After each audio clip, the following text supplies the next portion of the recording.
Hello नमस्कार दोस्तों, मैं हूं अखिलेश और आप देख रहे हैं हमारा यूट्यूब चैनल एजी कंप्यूटर। एजी कंप्यूटर में आपका बहुत बहुत स्वागत है। दोस्तों, जैसा कि आपने यूट्यूब वीडियो के थंबनेल में देखा होगा कि सेल जो हम फाइनेंस में करते हैं उसको हम कैसे मैनेज कर सकते हैं, तो वही हम इस वीडियो में बनाने वाले हैं। बहुत ही अच्छा प्रोजेक्ट लेके आए हैं एक्सेल वीबीए का।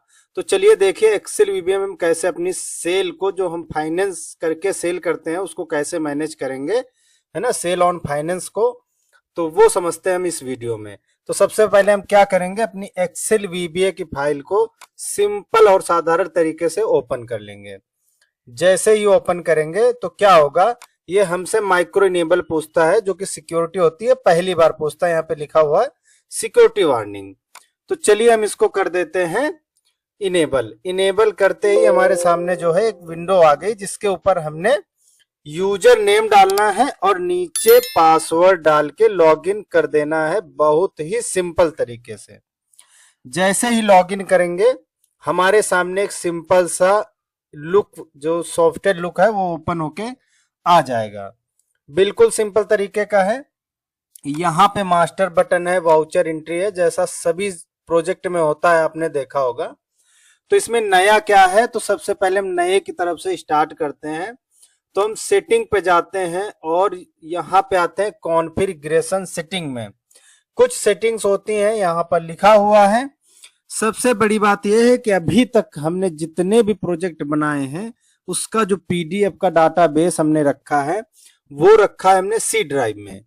अब बहुत सारी इंक्वायरी आती है कि सर ये सी ड्राइव से हटा के अगर हम किसी और ड्राइव में रखना चाहें तो उस कंडीशन में दूसरे प्रोजेक्ट पे आप नहीं रख सकते थे। लेकिन हमने काफी अपना स्टडी करके इसमें ये सिस्टम बनाया है कि यहाँ पे लिखा हुआ है PDF and other backup drive, यानी इस ड्राइव पे आप क्लिक करेंगे तो जितनी हमारे कंप्यूटर में ड्राइव होंगे उनकी एक लिस्ट आ जाएगी इस कॉम्बो बॉक्स में। तो जहां पे हमें अपना पीडीएफ का बैकअप रखना है वहां पे हम उसको सिलेक्ट कर लेंगे। अब जैसे यहाँ पे हमने जी ड्राइव सिलेक्ट कर लिया, तो यहाँ से सिंपल हम सेव कर देंगे। आर यू चेंज सेटिंग, तो यहाँ से हमने एस कर दिया। तो अब यहाँ पे देखे बाय डिफॉल्ट जी आ गया। अब इतना ही करने से काम नहीं चलेगा, अभी तो हमने सिर्फ इसको जी ड्राइव किया। इसके आगे लिखा हुआ है अपडेट एंड क्रिएट फोल्डर, यानी जितने भी फोल्डर जरूरत है पीडीएफ रखने के लिए वो सारे क्लिक हेयर से अपडेट हो गए, यानी बन गए हैं फोल्डर, सारे फोल्डर क्रिएट हो गए। तो ये थी हमारी नई चीज। अब यहाँ पे देखिए डिफॉल्ट इंटरेस्ट अकाउंट है, डिफॉल्ट कैश अकाउंट है, डिफॉल्ट बैंक अकाउंट है, यानी जितने भी डिफॉल्ट अकाउंट है यहाँ से सेट कर सकते हैं। और शो शॉर्टकट बटन पे एस करके या नो करके इसको हाइड और अनहाइड कर सकते हैं, यानी ये शॉर्टकट बटन है।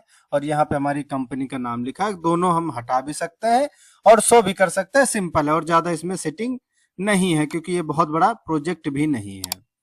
चलिए अब इसमें मास्टर क्रिएशन से स्टार्ट करते हैं। तो सबसे पहले आ जाएगा कंपनी क्रिएशन। यहाँ पे हमने लिख दिया है एजी पर्सनल फाइनेंस और बाकी थोड़ी सी जरूरत की अपनी डिटेल्स डाल के सेव कर देंगे।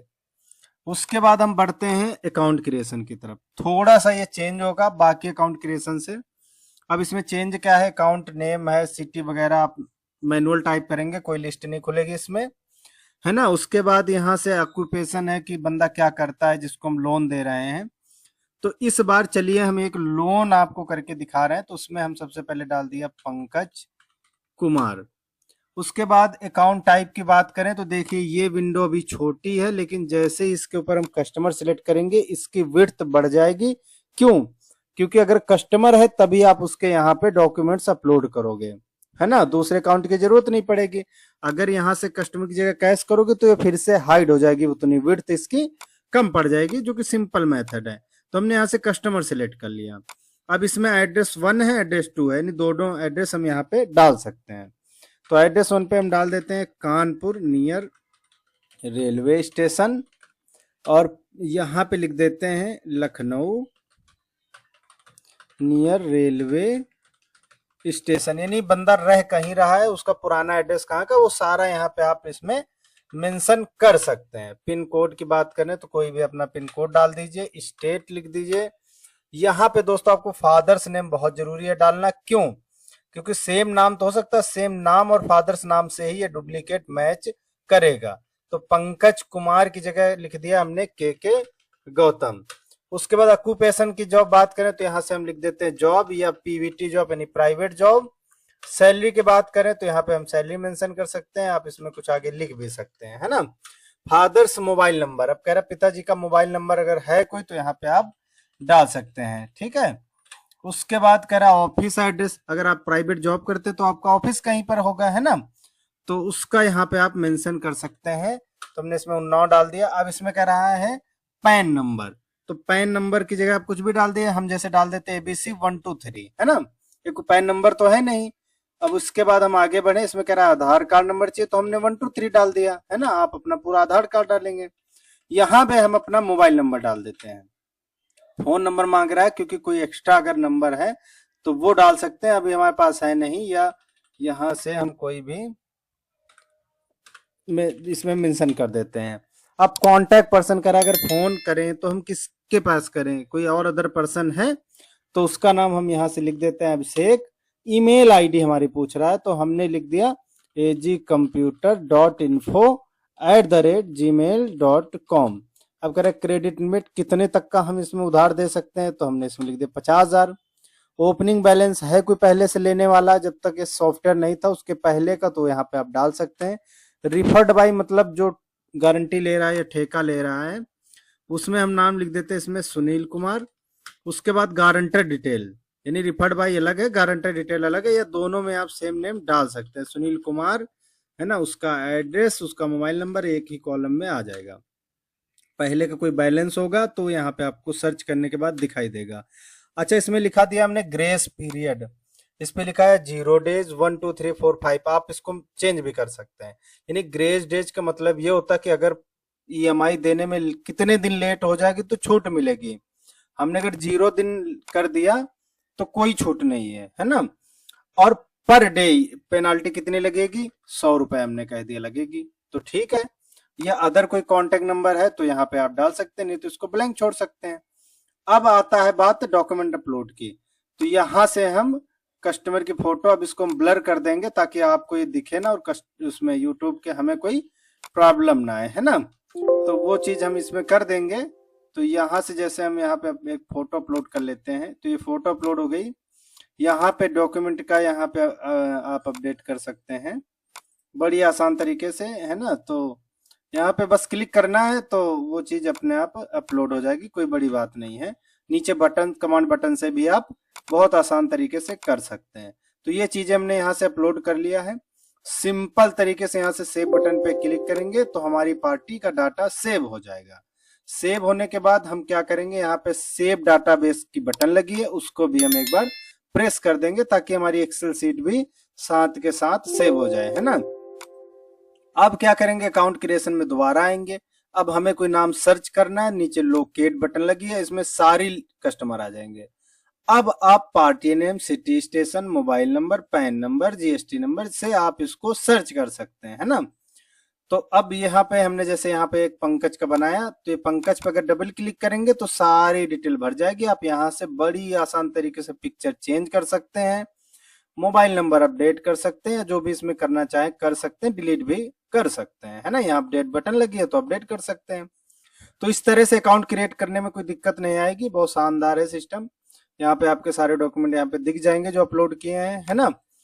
उसके बाद क्या होगा, अब हम इसमें है आइटम क्रिएशन।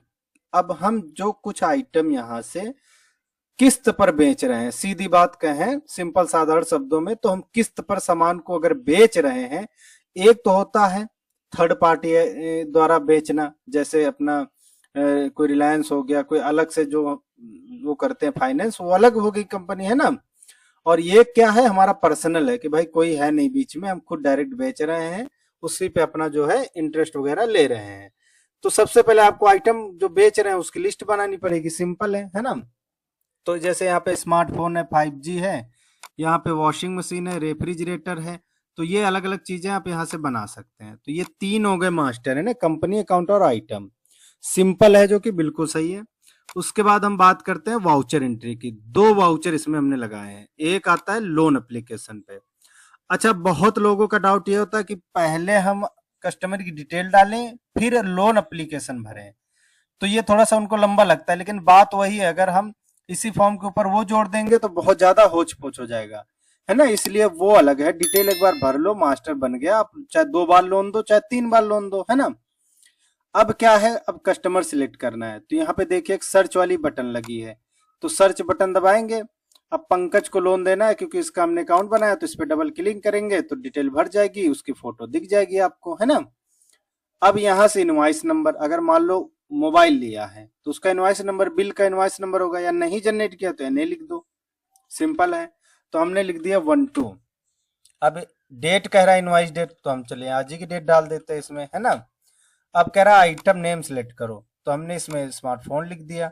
अब क्या ब्रांड नेम, हमने वीवो लिख दिया। मॉडल नंबर Y31 लिख दिया।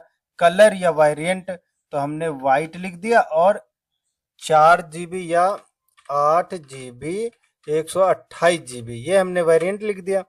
अब IMEI नंबर कह रहा है, तो हमने ऐसे 1 2 3 डाल दिया है, 4 5 6 आप चाहें तो इसमें। अच्छा, अब मान लो मोबाइल है तो उसका EMI नंबर होगा, IMEI नंबर। लेकिन अगर मोबाइल नहीं है तो दूसरा कुछ है तो उसका कोई सीरियल नंबर होगा, तो आप वहां से डाल सकते हैं। आगे बढ़े तो अब मेन जगह पे आ गए हैं, ये है सेल अमाउंट, यानी कितने का सेल किया। तो हमने कह दिया इसको, हमने 28,000 का सेल किया। अब सेल किया 28,000 का, तो उसमें आपको डाउन पेमेंट अगर मिली है तो डाल दीजिए, नहीं तो 0 डाल दीजिए। तो अभी हमने कहा 3,000 रुपए हमें मिले हैं, तो कितना फाइनेंस अमाउंट हो गई, 25,000, है ना। अब इंटरेस्ट टाइप क्या है, मंथली है कि वीकली है या फ्लैट है या जीरो है, अलग अलग आप सेलेक्ट करके देखिए, सब में कैलकुलेशन चेंज होगी, है ना। अब कितने दिन का लोन दे रहे हैं, तो यहाँ से हमने लिख दिया 6 मंथ का, इधर मंथ लिखा हुआ है, मंथ है, डे है, वीक है। अभी हम मंथ से आपको समझाते हैं, है ना। आप कह रहे हैं इंटरेस्ट कितने परसेंट, हमने कहा 10%। तो 10% पे तो 714 रुपए हो रहे हैं, है ना, 6 महीने के। अगर हम डे वाइज करते, यहाँ से सॉरी, यहाँ से फ्लैट लगाते हैं और यहीं से मंथ लगाते हैं, तब 10 अगर हम लिखेंगे तो फ्लैट 25 रुपए इसका बनेगा। आप कैलकुलेशन करके देखना, ऐसे ही आएगा। यह सिंपल साधारण में ऐसा भी होता है, क्योंकि 25,000 तो फाइनेंस अमाउंट है। हमने कहा भाई हम 6 महीने के लिए दे रहे हैं और 3,000 रुपए आपसे लेंगे हम अलग से। तब कितने को हो गया फाइनेंस अमाउंट नेट, 28,000 का, यानी 28 था, जो 3,000 हम एक्स्ट्रा ले रहे हैं, डाउन पेमेंट जो ले रहे हैं वो, मतलब यहाँ पे वैसे ही कैलकुलेशन बन गई कि 28,000 के, हमने कह दिया भाई हम 2,000 ले रहे हैं, तो कितने का हो गया, 27,000 का हो गया। अब फाइनेंस अमाउंट कितनी है, 27,000 रुपए। अब इंस्टॉलमेंट है डेली, वीकली और मंथली, 3 टाइप के देंगे आप। डेली करेंगे तो 150 रुपए बनेगा, है ना, 6 महीने का। वीकली करेंगे तो 1,038 बनेगा। अगर हम मंथली कर रहे हैं तो 45 रुपए बनेगा। आप कैलकुलेशन करके यहाँ से कैलकुलेटर से देखिए, 27,000 डिवाइडेड बाई 6, तो 4500 आ गया, है ना। अच्छा, EMI बन गई, सिंपल है। अच्छा, जो डाउन पेमेंट दी है वो कैसे दी है, कैश, बैंक या UPI से, हमने कहा कैश दी है। उसका कोई UTR नंबर, तो कैश में तो होता नहीं है, या किसी बंदे को दिया तो उसका नाम हमने यहाँ पे लिख दिया। कोई नरेशन छोड़ना है तो NA कर दिया, नॉट अवेलेबल। तो ये चीजें हमारी सारी बन गया। अब ये फॉर्म भर के कितना समय लगा, है ना। तो उसके बाद हमने क्या किया, यहाँ सिंपल तरीके से सेव बटन पे क्लिक कर दिया। अब देखिए यहां से क्या होगा, सेव हो जाएगा, है ना। सेव होने के बाद हमने सबसे पहले क्या किया, सेव डाटाबेस में जाके एक बार पक्की तरीके से अपनी एक्सेल की सीट को सेव कर दिया। वापिस आ गए हम लोन पे, यही तो थे। अब हमको पुराना लोन देखना है, तो यहाँ पे सर्च है, लोन नंबर डाल के सर्च कर लो। अब लोन नंबर नहीं याद है तो यहाँ पे लोकेट बटन दबा दो, जितने लोन किए हैं सारे आ जाएंगे। चौथा लोन था, 3 और किए हैं आपने, है ना। तो अब इस लोन पे डबल क्लिक करेंगे तो सारी डिटेल फिर से भर जाएगी, ज्यादा मेहनत करने की जरूरत नहीं है, लोन नंबर याद हो या ना याद हो। अब यहाँ पे देखिए, यहाँ पे लिखा हुआ है एक्टिव, इसका भी मतलब हम बताते हैं। एक्टिव लिखा रहेगा यानी लोन चालू, अगर हो गया तो यहाँ पे कंप्लीट लिख जाएगा ऑटोमेटिक। अब उसके बाद क्या है कि मान लो ये फोटो वाला, कहाँ आप फोटो लगाते फिरेंगे, उसके लिए यहाँ पे एक PDF बटन है, या प्रिंट भी कर सकते हो। तो हमने PDF बटन पे क्लिक किया तो एक खूबसूरत सा हमने यहाँ पे डिजाइन किया है फॉर्मेट, ये अपना एक्नॉलेजमेंट फॉर्म। इसको क्या है, इसमें सारी डिटेल है ना, कब कितनी EMI क्या है, सब इसमें आ जाएगी। टर्म्स एंड कंडीशन आप टाइप कर सकते हैं, इसको अपनी फाइल पे लगा सकते हैं, चाहो तो कस्टमर को भी दे सकते हो, है ना। तो ये चीज है, डिलीट भी कर सकते हो, अपडेट भी कर सकते हो। तो ये चीज बहुत ही आसान तरीके से सारा कुछ हो गया इसमें। अब बढ़ते हैं हम इसके अगली तरफ। अब आपने लोन तो दे दिया है, तो क्या होगा, रिसीव्ड ईएमआई भी तो करोगे, है ना। या अब इसको भी छोड़ देते हैं, अब आते हैं रिपोर्ट पे। रिपोर्ट पे सबसे पहले लगाया हुआ लोन समरी, वही लोन समरी जो वहां से खुल रही थी। सिंपल तरीके से इसकी पीडीएफ बन जाएगी, है ना। सर्च भी कर सकते हैं कितने लोन दिए हैं। सेकंड आता है ईएमआई कैलेंडर। चलो अभी चौथा था पंकज का, चौथा 4 नंबर देखिए, यहाँ पे 4 लिखना है, डिटेल भर जाएगी। यहाँ तो आपको लोन नंबर याद रखना पड़ेगा, या वहां से आप देख सकते हैं ना, याद ही हो जाता है। 4 नंबर पे डबल क्लिक किया, एक्टिव लिखा है, यहाँ पीडीएफ लिखा है, प्रिंट भी कर सकते हैं। जैसे ही पीडीएफ किया, देखिए कितना शानदार सिस्टम इसमें बन के आ गया। ऊपर आपकी कंपनी की डिटेल आएगी, लोन डेट आएगी, अमाउंट आएगी, है ना, लोन नंबर है, यहाँ पे नाम और मोबाइल नंबर है। अब इसमें कब कब, इसमें देखिए ड्यू डेट है, यानी कब कब हमें ईएमआई देनी है। देखिए दोबारा बना लेते हैं, पीडीएफ का फॉल्ट है, अपने आप बंद हो गया है। 14 जून को देना, 14 जुलाई को देना, यानी 14 नवंबर 2026 को लोन खत्म हो जाएगा। 6 रहेंगी। ईएमआई यहाँ पे लिखी हुई है, लोन अमाउंट यहाँ पे लिखा हुआ है, तो सारी कैलकुलेशन इसमें आ गई है ना, कब कब देना है। यानी 14 जून को हमें वो लेनी है, ईएमआई लेनी है। उसके बाद यहाँ पे ईएमआई पेमेंट भी है, यानी आप इसमें देखो फर्क है, 4 लिखा और इसका पीडीएफ बनाया, तो देखो क्या है, सबसे बड़ी बात यह है, अगर उसको देखना, देखो सारी ड्यू है, कोई पेमेंट अभी आई नहीं है ना। 14 जून 14 जुलाई सब में ड्यू दिखा रहा है, यानी पेमेंट स्टेटस भी आएगा, है ना। अब चलिए, अब यहां से हम कर लेते हैं, ये देखिए, तो अब 14 जून, अब यहाँ पे पहले लोन नंबर लिखते हैं 4, तो सारी डिटेल आ गई। अब यहाँ पे लिखते हैं 14/6/2026, है ना, तो ये लिख दिया। अगर अब यहाँ से हम सिंपल कैश या बैंक, यहाँ से आप अकाउंट सेलेक्ट सकते हैं, कैश में लेना कि किसी बैंक में लेना, सारे अकाउंट आ जाएंगे, है ना। ये नहीं चेंज होगा क्योंकि ये फिक्स है। अब 4500 की ईएमआई बनी थी, तो 4500 आ गया। टोटल ईएमआई 6 है, पे ईएमआई 1 है, बैलेंस 5 नहीं, एक जो अभी हम करने जा रहे हैं वो है, ठीक है। और न्यू बैलेंस कितना बचेगा ये। अच्छा अब एक चीज देखो, अब 14 की जगह हम यहाँ पे डाल देते हैं 15। 15 डालते ही क्या हुआ, यहाँ पे लिख के आ गया EMI late by 1 day, charges per day 100 rupees, और लेट चार्जेस में 100 रुपए अपने आप आ गया। चलिए 15 को हम कर देते हैं 16, तो क्या हो गया, 200 आ गया। यानी लेट चार्जेस भी यहाँ पे आपका सिस्टम अपने आप ऑटोमेटिक कर देगा जैसे ही लेट होगी। और वहां पे अगर आप डालेंगे कि भाई हम 2 दिन की छूट दे रहे हैं, तो 2 दिन को माइनस करके बाकी दिन का वो लेट चार्जेस ले लेगा। सिंपल तरीके से हमने सिस्टम बनाया, तो अभी हम लेट चार्जेस लेके चलेंगे। अब क्या कर देते हैं, हम ईएमआई को सेव कर देते हैं। अच्छा सेव किया, तो बदले में आप कस्टमर को कुछ देंगे भी, है ना। उसके लिए यहाँ से आप पीडीएफ पे क्लिक करोगे सर्च करके, तो ये बहुत अच्छा फॉर्मेट बनेगा ईएमआई रेसिप्ट का। इसमें सब कुछ है, 6 ईएमआई, 1 पे, 5 बैलेंस, टोटल बैलेंस, सारा कुछ इसमें सिस्टम आ गया समझ में, ठीक है। इतना तो हो गया डन। चलो अब हम चलते हैं एक बार रिपोर्ट में, और पे ईएमआई पेमेंट पे, तो 4 पे आए और इसका पीडीएफ बना लिया, ठीक है। पीडीएफ ओपन होने दीजिए। अब इसमें देखिए क्या लिख के आ रहा है, जो ये 14 जून वाली है, इसमें देखिए लिख के आ रहा है पेड, यानी आप कस्टमर को दे सकते हैं भाई ये पेड है आपकी, बाकी तो ड्यू है, तो वो चीज आप यहाँ पे दे सकते हैं कस्टमर को। ये बहुत अच्छा सिस्टम है ना। तो आपको ईएमआई लोन करना आ गया, ईएमआई रिसीव करना आ गया, है ना। अकाउंटिंग में क्या है, अकाउंट स्टेटमेंट और डेटर लिस्ट है। अब अकाउंट स्टेटमेंट यहाँ पे पहले लगा लो 27, क्यों, क्योंकि ईएमआई जो है वो लेट तक आएंगी, तो उस हिसाब से डेट का कैलकुलेशन होगा। अब यहाँ पे हम आ गए, यहाँ पे पंकज पे क्लिक करके बाहर आए, उसका सारा हिसाब किताब आ गया। ओपनिंग बैलेंस 0 है, लोन किया 25,000 का, 2,000 हमें उस लगाया अपना क्या है इंटरेस्ट, है ना। तो उसके बाद क्या है, ये यहाँ से क्या आ गया, कैश रिसीव्ड हो गया ईएमआई 1 4500 रुपए की। अब यहाँ पे लेट चार्जेस है, लेकिन लेट चार्जेस डेबिट में भी और क्रेडिट में भी है, क्योंकि हमने जोड़ के उसी समय ले लिया ना उससे, इसलिए तो डेबिट क्रेडिट में रहेगा, वो ऐड नहीं होगा यहाँ से। यही सिस्टम लगा है इसमें। पीडीएफ करेंगे, इसका पूरा का पूरा हिसाब किताब क्या होगा, छप जाएगा, है ना।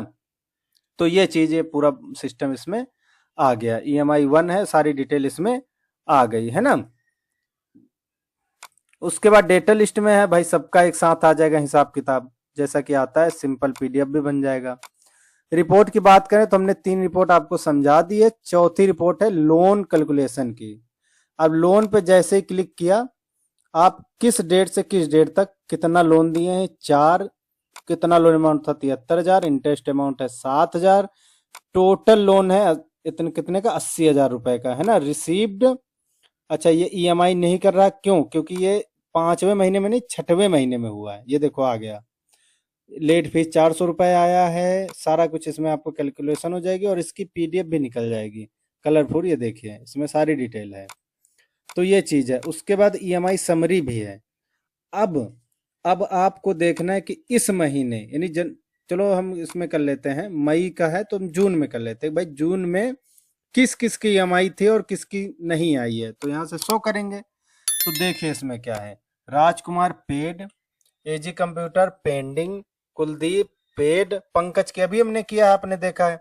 इसमें डिटेल भी आएगी, फादर्स नेम यहाँ से उठा के फोन कर दो। ईएमआई 4500 थी, टोटल ईएमआई 6 थी, है ना। पेड ईएमआई 1 पे हो गई है, पेंडिंग ईएमआई 5 है और स्टेटस क्या है, पेड है इसका जून का। लेकिन अगर यही चीज आप जुलाई पे क्लिक करके यहाँ से शो करोगे तो सब में पेंडिंग आएगी। एक पेड है कुलदीप वाली, है ना।